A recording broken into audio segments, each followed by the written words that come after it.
আসসালামু আলাইকুম, স্বাগতম মাই ক্লাসরুমের এখনকার আয়োজনে থাকবে সাম্প্রতিক 35টি অত্যন্ত গুরুত্বপূর্ণ সাধারণ জ্ঞান, যে প্রশ্নোত্তরগুলি আপনারা যে কোনো চাকরি এবং ভর্তি পরীক্ষার জন্য দেখে নিতে পারেন। চলুন শুরু করা যাক। আমরা প্রথম যে প্রশ্নটি দেখছি, 2024 সালের এসএসসি ও সমমান পরীক্ষায় A+ অর্জনকারী শিক্ষার্থীর সংখ্যা কত?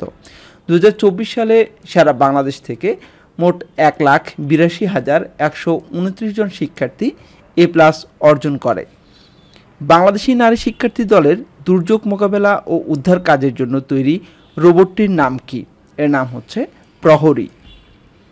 World science, environment and engineering প্রতিযোগিতায় স্বর্ণপদক জিতেছেন বাংলাদেশের নারী শিক্ষার্থীরা। বঙ্গবন্ধু শেখ মুজিবুর রহমান শান্তি পদক কত বছর পর পর দেওয়া হবে? এটি দেওয়া হবে প্রতি 2 বছর পর পর। সেরা এসএমই পুরস্কার 2023 অর্জন করেছেন কতজন উদ্যোক্তা? সেরা এসএমই পুরস্কার 2023 অর্জন করেছেন মোট 7 জন উদ্যোক্তা। সম্প্রতি কবে বাংলাদেশি পর্বতারোহী বাবর আলী এভারেস্ট জয় করেন?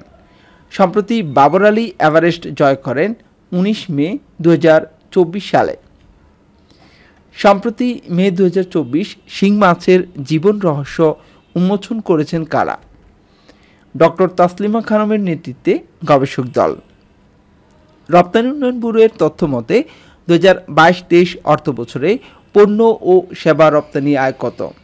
22-23 অর্থ বছরে পণ্য ও সেবা রপ্তানি আয় হচ্ছে $6,305 কোটি। 23-24 অর্থ বছরে বয়স্ক ভাতাভোগীর সংখ্যা কত? 58,01,000। 2024-25 অর্থ বছরে বাজেটের আকার হতে পারে 7,96,900 কোটি টাকা। 23-24 অর্থ বছরে লবণ উৎপাদনের লক্ষ্যমাত্রা কত? 25,28,000 টন। নবম টি-20 বিশ্বকাপে বাংলাদেশের অধিনায়ক হিসেবে দায়িত্ব পালন করেছেন নাজমুল হোসেন শান্ত।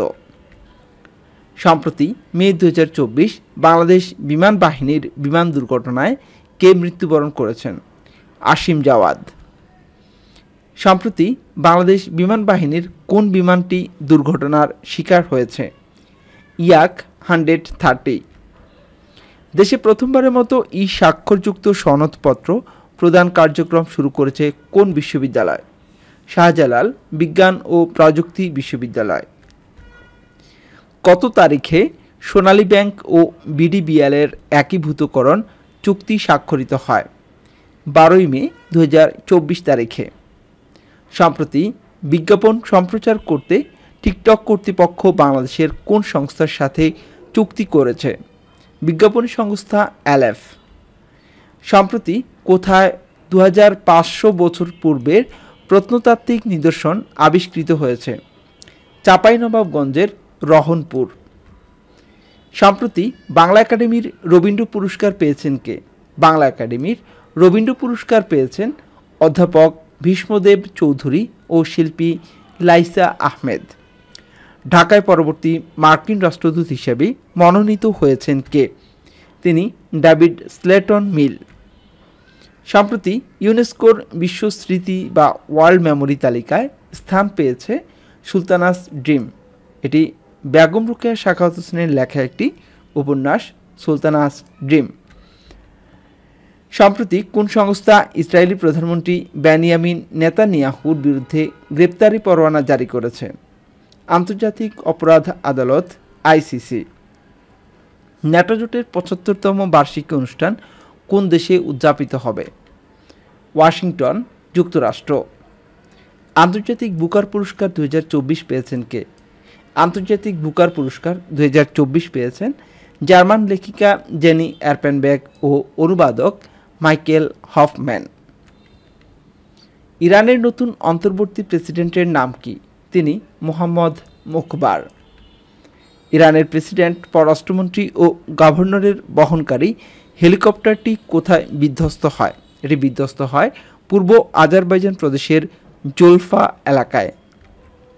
সর্বপ্রথম ইউরোপীয় কোন দেশ ইসরায়েলি প্রধানমন্ত্রী নেতানিয়াহুর বিরুদ্ধে গ্রেফতারি পরোয়ানা সমর্থন জানায়? ফ্রান্স।